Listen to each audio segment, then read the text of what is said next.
Hello दोस्तों, कैसे हो सभी। अभी तक हमने प्रकाश के बारे में देखा था, प्रकाश की प्रकृति देखी थी और प्रकाश के समकक्ष जो जितने भी सिद्धांत आए थे, जैसे न्यूटन का था 1600 ईस्वी में, कणिकावाद का सिद्धांत दिया था उन्होंने। इसी प्रकार हमने मैक्स प्लांक का देखा था, मैक्सवेल का देखा था और हाइजेंस का देखा था। फिर हम क्वेश्चन कर रहे थे, एक प्रकाश की प्रकृति विद्युत है या नहीं, कारण सहित स्पष्ट कीजिए। तो इसमें हम कर रहे थे, वो छूट गया था प्रश्न। तो आपने पार्ट 1 नहीं देखा है तो प्लीज़ देख लेना। चैप्टर मैं बता देता हूँ आपको, चैप्टर 12 चल रहा है क्लास 12वीं का, जिसका नाम है प्रकाश की प्रकृति। और आगे इसी के आधार पर है प्रकाश का विद्युत प्रभाव, प्रकाशीय विद्युत प्रभाव। अगला 13वां चैप्टर है जो इसी पर बेस है। तो आपको ये क्लियर हो जाएगा तो वो भी आपको क्लियर हो जाएगा। तो देखते हैं सबसे पहले प्रकाश की प्रकृति। तो मैंने कहा था जो प्रकाश की प्रकृति है, इस प्रकृति शब्द को देखते हैं, इस प्रकृति शब्द को देखते हैं। तो इसके समक्ष में न्यूटन ने क्या कहा था। न्यूटन ने कहा कब, 1600 ईस्वी में न्यूटन ने कहा प्रकाश तो एक क्या है, कण है। कणिकावाद सिद्धांत दिया था। अगर आपने नहीं समझा है तो प्लीज़ पार्ट 1 जाके देख लेना, ताकि आपको एकदम सीक्वेंस से समझ आ जाएगा। तभी वहाँ पे 1900 में किसने, मैक्स प्लांक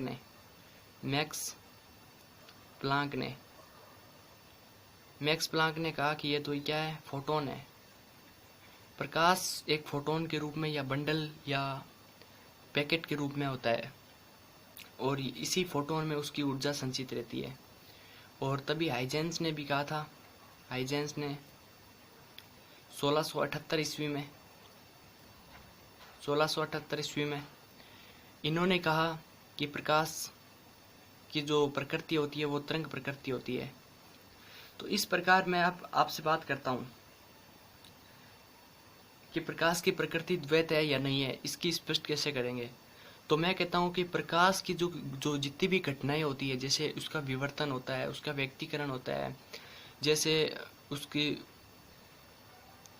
कौन सा भी अगर प्रभाव देख लेते हैं, उसका कुछ प्रभाव उसके जो होते हैं वो तरंग प्रकृति पर आधारित होते हैं और कुछ जो इसके प्रभाव या घटनाएं होती है कुछ इसकी, जैसे विवर्तन की घटनाएं होगी, व्यक्तीकरण की घटनाएं होगी, जैसे रमन इफेक्ट हो गया, क्वांटम प्रभाव हो गया, विद्युत प्रभाव हो गया, प्रकाश विद्युत प्रभाव हो गया।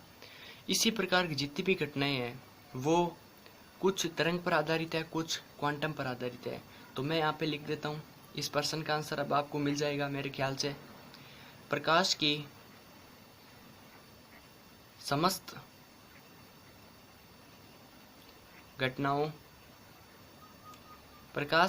घटनाओं को समझने के लिए विद्युत तरंग सिद्धांत तथा फोटोन सिद्धांत दोनों ही आवश्यक है। फोटोन सिद्धांत दोनों ही आवश्यक है। ये आपको समझ आ गया मित्रों, मैंने क्या कहा है कि प्रकाश की समस्त घटनाओं को समझने के लिए तरंग सिद्धांत तथा फोटोन सिद्धांत दोनों ही आवश्यक है। मैंने इन 2 लाइनों में आपका आंसर दे दिया है। मैंने कहा ये दोनों सिद्धांत यानी इसकी द्वैत प्रकृति है कुल मिला के। तरंग सिद्धांत से अब देखते हैं तरंग सिद्धांत से क्या क्या होता है, कौन कौन सी घटनाएं होती है। तो तरंग सिद्धांत से प्रकाश के व्यतिकरण, विवर्तन तथा ध्रुवण आदि घटनाओं की व्याख्या की जा सकती है, तथा ध्रुवण आदि घटनाओं की व्याख्या की जा सकती है। यह सब किस तरंग प्रकृति के आधार पर बता रहा हूँ मैं आपको कि व्यतिकरण, विवर्तन और ध्रुवण की जो क्रियाएं होंगी वो तरंग सिद्धांत, अगर प्रकाश तरंग है तभी ये घटनाएं संभव है। और ये घटनाएं और कुछ घटनाएं जो होती है वो फोटोन होती है। तथा अब आगे बात करते हैं फोटोन सिद्धांत की। तथा फोटोन सिद्धांत से प्रकाश विद्युत प्रभाव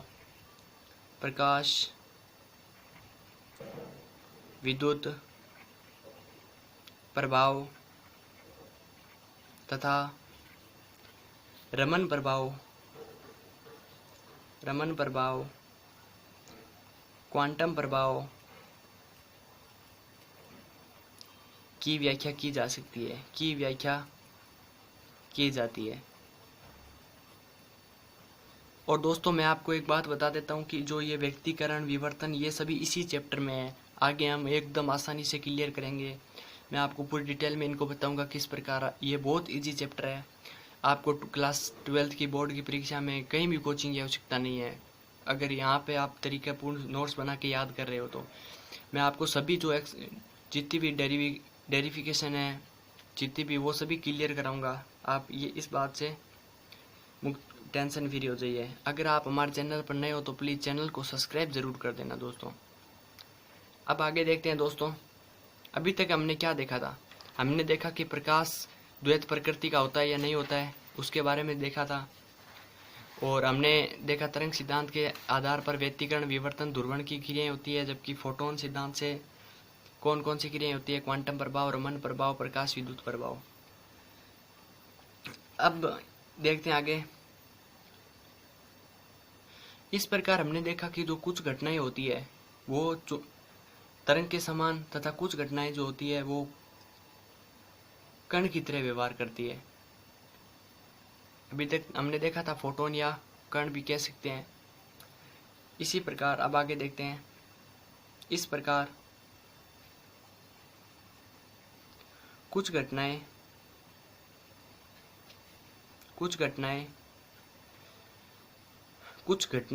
में प्रकाश विद्युत प्रभाव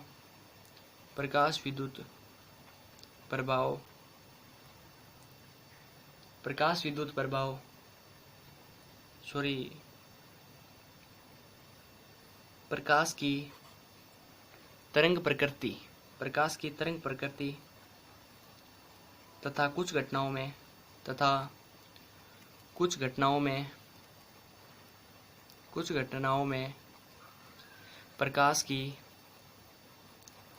प्रकाश की क्या होती है? कण प्रकृति की व्याख्या होती है। तो अब आपको क्लियर हो गया होगा कि कुछ घटनाओं में जो होती है वो प्रकाश की तरंग प्रकृति और कुछ घटनाओं में कण की प्रकृति की व्याख्या होती है। अतः कह सकते हैं कि प्रकाश की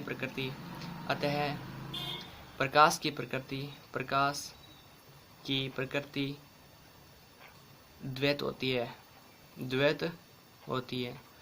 तो दोस्तों क्लियर हो गया। आपको इसमें कुछ जवाब नहीं देना, आपको इतना ही जवाब देना है कि प्रकाश जो होता है वो द्वैत प्रकृति प्रदर्शित करता है, क्योंकि उसकी कुछ घटनाओं का, सिंपल परिभाषा बता रहा हूँ कि कुछ घटनाएं जो होती है वो तरंग प्रकृति के आधार पर होती है। जैसे आपको याद रखना है व्यतिकरण, विवर्तन और ध्रुवण। और कुछ घटनाएं जो होती है वो कण आप याद रखना, फोटोन की जगह आप जो मित्रों कण याद रखना, मेरे ख्याल से सही रहेगा। कण सिद्धांत से जो होती है वो प्रकाश विद्युत प्रभाव, क्वांटम प्रभाव और रमन प्रभाव की घटनाएं की जाती है। अतः हम कह सकते हैं कि जो प्रकाश है वह द्वैत प्रकृति का होता है। अब बात करते हैं, इंपॉर्टेंट टॉपिक है हाइजेन का तरंग सिद्धांत। दिखाई दे रहा होगा दोस्तों हाइजेन का तरंग सिद्धांत।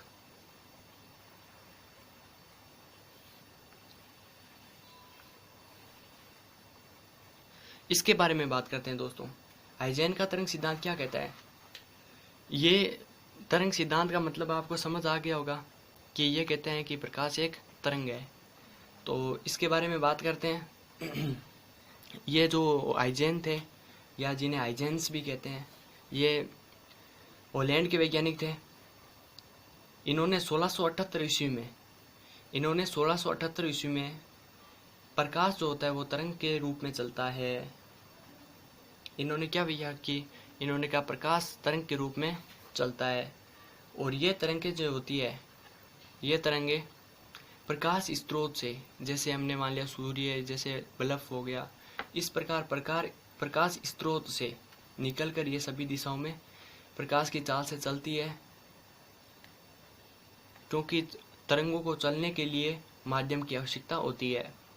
इसीलिए हाइजेंस ने एक प्रयोग भी सिद्ध किया था, उसके बारे में आगे अध्ययन करेंगे हम। हाइजेन का तरंग सिद्धांत, तो इसमें लिख लेते हैं हॉलैंड के वैज्ञानिक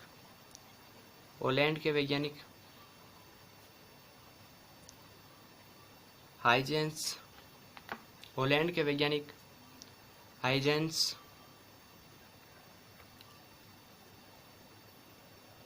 हाइजेन ने 1678 ईस्वी में 1678 ईस्वी में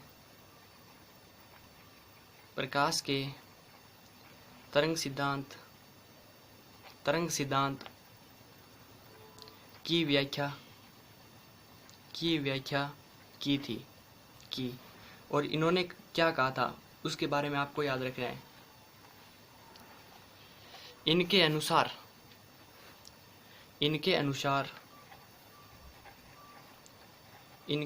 इन्होंने क्या कहा, इनके अनुसार प्रकाश जो होता है वो तरंगों के रूप में चलता है। प्रकाश तरंगों के रूप में चलता है। प्रकाश जो है वो तरंगों के रूप में चलता है। ये तरंगे प्रकाश स्रोत से, ये तरंगे प्रकाश स्रोत से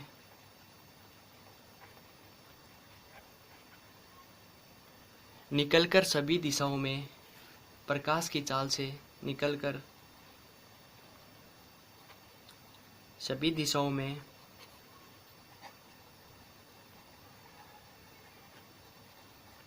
प्रकाश की चाल से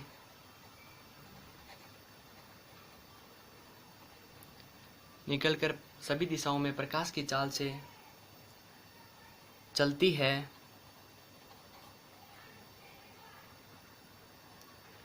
मैंने बताया था प्रकाश की चाल से चलती है क्योंकि तरंगों को चलने के लिए माध्यम की आवश्यकता होती है। क्योंकि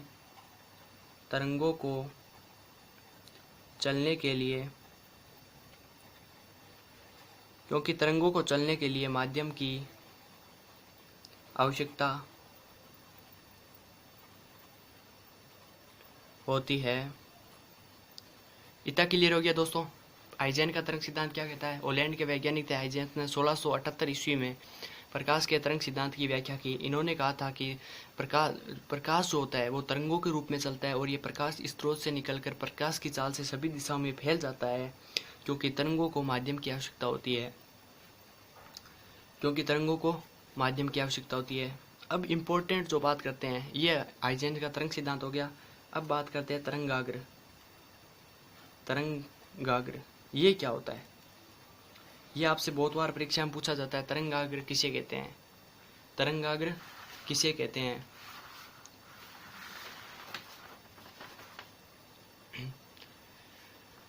तरंगाग्र को समझने के लिए दोस्तों मैं यहाँ पे एक बना रहा हूँ। ये अपनी क्या है? प्रकाश की तरंग है। और यहाँ पे दोस्तों मैंने ये वायुमंडल के कण है। वायुमंडल में मिट्टी, धूल, सभी प्रकार के कण होते हैं। ये क्या है? कण। जब प्रकाश इनसे टकराएगा, जैसे इस प्रकार ऐसे कण तरंगे आ रही है, मान लेते हैं हम तरंगे आ रही है, और जैसे ये इससे टकराएगी दोस्तों, आपको समझ रहा होगा, जैसे ये टकराएगी इसमें कंपन होगा कणों में, और कंपन होने के कारण यहाँ उपस्थित जो कण होगा वो भी कंपन होंगे, और फिर यहाँ उपस्थित कण जो भी कंपन होंगे। इस प्रकार जो है ये इस प्रकार आगे बढ़ता है। जैसे ही ये कंपन होगा तो वो आगे बढ़ेगा। इस प्रकार प्रकाश जो है वो तरंगाग्र के रूप में आगे बढ़ता है। और तरंगाग्र के जो लंबवत होती है वो प्रकाश की तरंग होती है। आपसे पूछ सकते हैं कि जो तरंगाग्र होता है उसके लंबवत खींची गई रेखा क्या कहलाती है, तो आपको बतानी है प्रकाश की तरंग होती है। अब आपको कहीं नहीं समझ आया होगा ये कि जब ये कण आपस ये टक्कर इस यहाँ पे प्रकाश की किरण आई और इसे टकराई, तब इसमें छोटे बहुत बारीक कण होते हैं, हमें दिखाई भी नहीं देते। जब इनमें कंपन होगा, ये ऐसे कंपन होगा तो इस पास वाले को कंपन करेगा। तो यहाँ पे जो ये हम इनके जो नाभिक से ये एक काल्पनिक रेखा खींच सकते हैं, और जब ये स्थिर अवस्था में है पीछे वाले और आगे वाले पे प्रकाश लगेगा तो ये कंपन होंगे और पीछे वालों को भी कंपित कर देंगे। तब ये तो क्या हो गया, इसको इससे लगकर ये तो शांत हो जाएंगे, परंतु ये इसमें कंपनशीलता आ जाएगी। फिर ये इससे टकराएंगे तो ये खुद शांत हो जाएंगे, परंतु ये इसमें कंपनशीलता आ जाएगी। और इसी प्रकार जो हमारा तरंग सिद्धांत है वो इसी आधारित है। तो आपको क्लियर हो गया होगा इसकी परिभाषा हम क्या लिखेंगे। आपको अभी तक नहीं समझ आएगा, अब आपको समझ आ गया होगा, मैं उम्मीद करूंगा। तो दोस्तों आगे चलते हैं हम।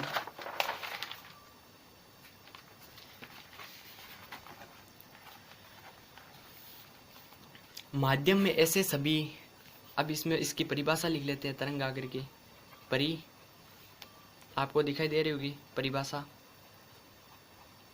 कॉपी में लिख लेना। माध्यम के ऐसे सभी कणों,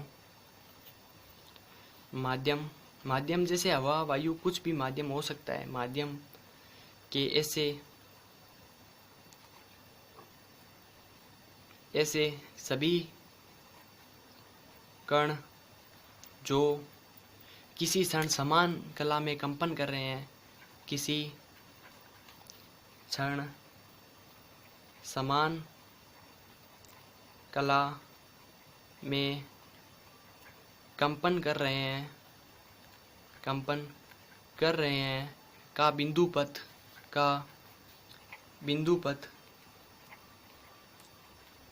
तरंगाग्र कहलाता है। इसकी दूसरी परिभाषा देखते हैं, ये आपको कठिन लगी होगी, परंतु जो मैंने चीज़ समझाई है वो यही चीज़ है। दूसरी परिभाषा देखते हैं, ऐसा पृष्ठ जिसमें स्थित सभी कण कंपन की समान कला में है। ऐसा पृष्ठ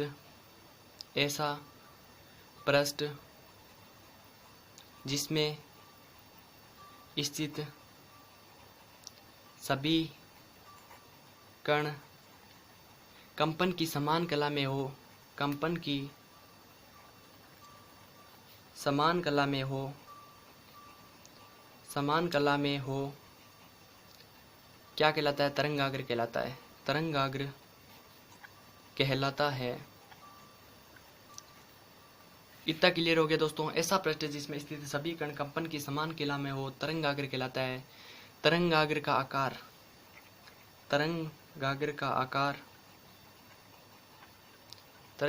आकार स्रोत के आकार पर निर्भर करता है। स्रोत के आकार पर निर्भर करता है। और अब इसमें याद रखना है, जो मैं अभी लाइन लिखा रहा हूँ वो मैंने पीछे बताई थी, आप इस लाइन को पढ़ के आपको समझ आ जाएगा। किसी समांगी मिश्रण या माध्यम, किसी समांगी माध्यम में तरंग का तरंगाग्र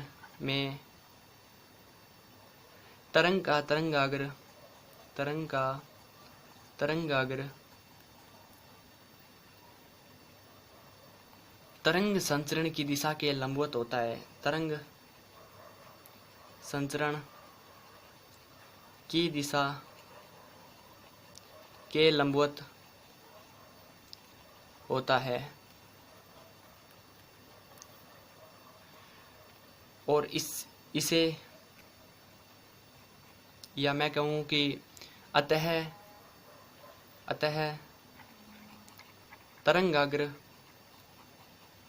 तरंगाग्र के अभिलंबवत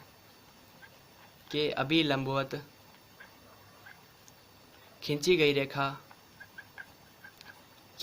रेखा तरंग संचरण की दिशा को व्यक्त करती है। तरंग संचरण की दिशा तरंग संचरण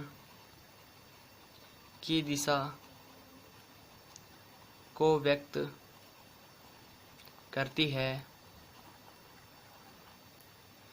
है इसे प्रकाशीय किरण कहते हैं। इसे प्रकाशीय किरण कहते हैं। तो दोस्तों इतना क्लियर हो गया आपको। तरंगागर का आकार स्रोत के आकार पर निर्भर करता है।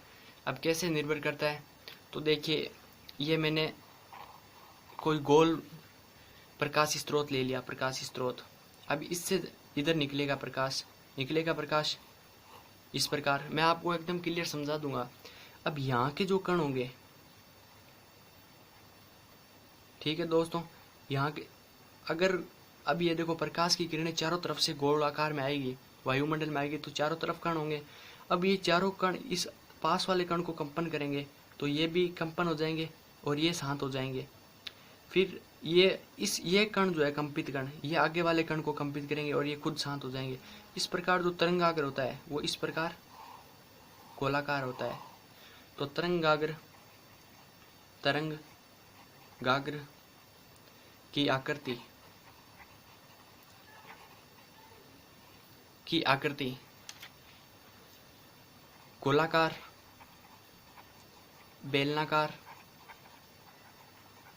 बेलनाकार होती है। और ये किस पर निर्भर करता है, ये प्रकाश स्रोत पर निर्भर करता है। दोस्तों क्लियर हो गया? उम्मीद करूंगा कि आपको समझ आ रहा होगा। अब नेक्स्ट टॉपिक बचा है वो जल्दी से कवर कर लेते हैं और आगे वाला भाग हम अगले टॉपिक, यानी कहने का मतलब अगले पार्ट में करेंगे। तो मैं उम्मीद करूंगा कि आपको ज़्यादा से ज़्यादा समझ आया होगा। आप प्लीज़ शेयर ज़रूर करना। तो आगे देखते हैं दोस्तों, अगला टॉपिक हम देखते हैं कौन सा है। अगला जो टॉपिक है हमारा वो है हाइजेन का द्वितीय तरंगिकाओं का सिद्धांत। अगला टॉपिक लिखता हूँ मैं, हाइजेन का द्वितीय तरंगिकाओं का सिद्धांत।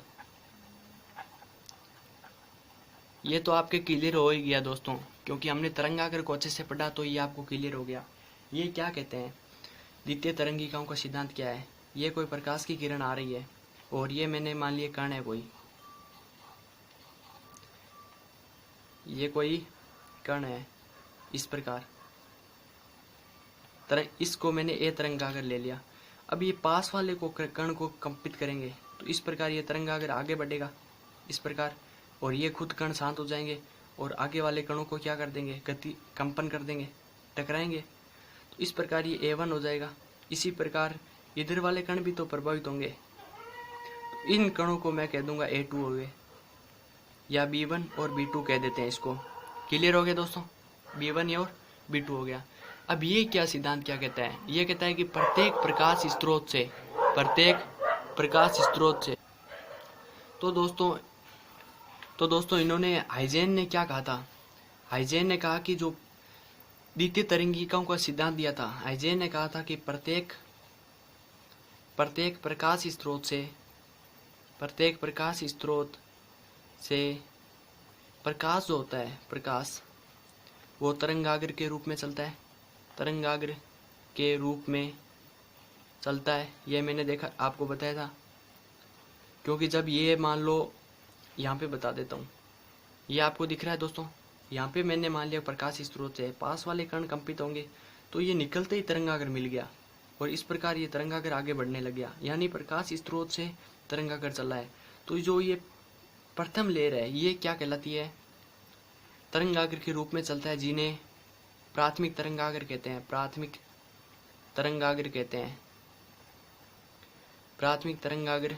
हैं। और इन प्राथमिक